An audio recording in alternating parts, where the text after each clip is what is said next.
We are joined live from Tokyo by Stephen Nagy. He's a professor of politics and international studies at the International Christian University. Well, thanks, Stephen, for joining us this evening. Let's just start with the regional chessboard.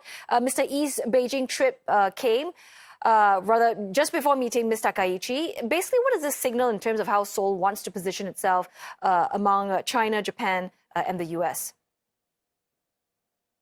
So thanks very much for having me. Yeah, President Yi is really trying to balance the great powers within the region. It doesn't want to offend China. It still wants that essential market access to the Chinese market.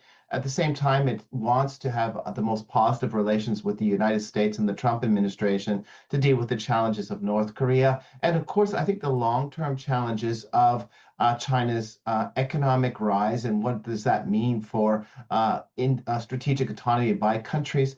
And President Yi is also thinking about its relationship with Japan. And what we've seen in terms of the Japan-South Korea relationship over the past 5 or 6 years is that it's actually moved in a much more positive direction.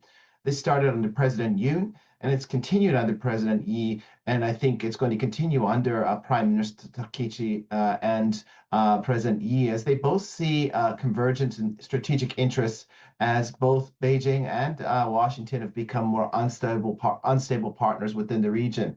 And when there's instability amongst the Chinese and the US, the best choice for the Japanese and the South Koreans is to work together and be aligned on strategic interests. And of course, there is the optics there where Prime Minister Takaichi, she chose Nara very deliberately, it seems. What do you think she's trying to signal here to Seoul and to audiences at home in terms of the venue and the symbolism? So I think there's quite a few symbols that she could take home. But of course, Nara is the home of the Japanese people. This is where the Yamato people started their cultural flowering. But it's where a huge amount of exchange went on with ancient Korean kingdoms. And if you go to places like Horyuji, it's one of the old wooden structures that were built in the Tang Dynasty. This was actually built by Koreans. And those Koreans still can trace their ancestry back to that period of time. And they're still building and repairing these iconic Japanese temples and shrines. And I think Takaichi is trying to send a signal to President Yi that they have a shared history, that they have shared roots, and that they've cooperated in the past, and I think they can cooperate in the future by prioritizing economic engagement, diplomacy, politics, and putting the difficult issues behind closed doors where diplomats can work out the challenges in the relationship associated with Japanese imperialism in the early part of the 20th century. So beyond the symbolism that we've just talked about, both leaders, they kept saying, and they kept using words like looking forward, deep mutual trust. But practically speaking, Stephen, what should we be looking out for? The first thing we should be looking out for in terms of proof that trust building is actually happening between Tokyo and Seoul? Well, we've already seen some trust-building exercises, Athelia, and I think one of the pertinent examples is the military exercises that occurred between the Japanese and the South Koreans and the United States. Second, and I think in another important area that we should be thinking about is economic security and looking at how they're cooperating on semiconductor supply chains and other kinds of supply chains to build resilience into the economic system. We also see cooperation in other areas. They've both signed the Regional Comprehensive Economic Partnership. And South Korea is probably going to put an application forward to the Comprehensive Progressive Trans-Pacific Partnership. And I think Japan will champion its application because Japan believes that South Korea shares many of the same values and strategic interests as Japan. So on the economic front, on the diplomatic front, and the technology front, there's already some concrete steps there.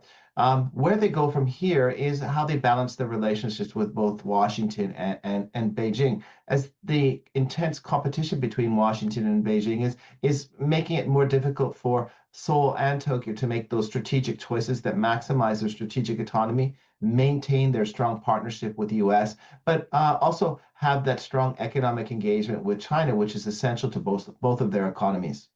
And I mean, of course, Beijing is watching every move very closely. How do you think China is right now reading this moment of warmer Japan-Korea ties? And do you see that what moves do you think China will likely pull, perhaps maybe to draw closer to Seoul? So in the past, what we've often seen is that China uses what we call wedge politics, or it tries to create a wedge between Japan and South Korea. In fact, I think when Secretary General Xi Jinping met President Yi in Beijing just a couple days ago, he talked a lot about Japan's imperial period in the past to try and remind the South Koreans of Japan's imperial past. And President Yi didn't bite. He kept talking about a forward-leaning relationship, and he soon visited, Nara and Prime Minister Takaichi to talk about a forward-oriented relationship based on trust. So I think that's an important step by President Yi. We also think Beijing using other kinds of tools like the United Front Work Department, which is a special organization within the Chinese political system to try and cause friction or to mobilize the ethnic Chinese communities in different societies to get them to put pressure or change their votes within their political system. So I think this is all going to happen, and we're going to see more rhetoric from Beijing about how both Seoul and Tokyo are actually just second-rate allies of the United States, and that Mr. Trump is using them to try and again create those divisions between the three capitals. What Seoul and Tokyo need to do is they need to again continue to meet often. This is the third visit between Takaichi and President Yi since she became prime minister. I think that's a great sign for leader-to-leader relationships, but they also need to expand this to include President Trump, who is unpredictable and needs to have those kinds of high-value meetings where he looks great and he makes America look great again.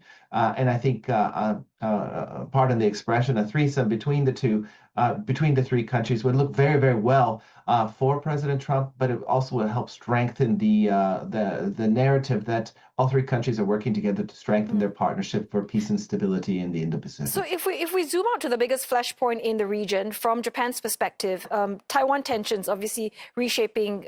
Is that reshaping Japan's expectations of Seoul? As we see the region basically increasingly organize themselves around the Taiwan question. Yeah, it's true. So, Japan has been explicit, but we should be very clear that previous prime ministers held the same position as Takaichi. They just didn't say it explicitly. And when you go to closed doors discussions in Seoul, many people say, we face the same problems as Japan in terms of a Taiwan contingency. If there is a forced reunification with Taiwan through military means by China, this would dramatically affect the sea lines of communication.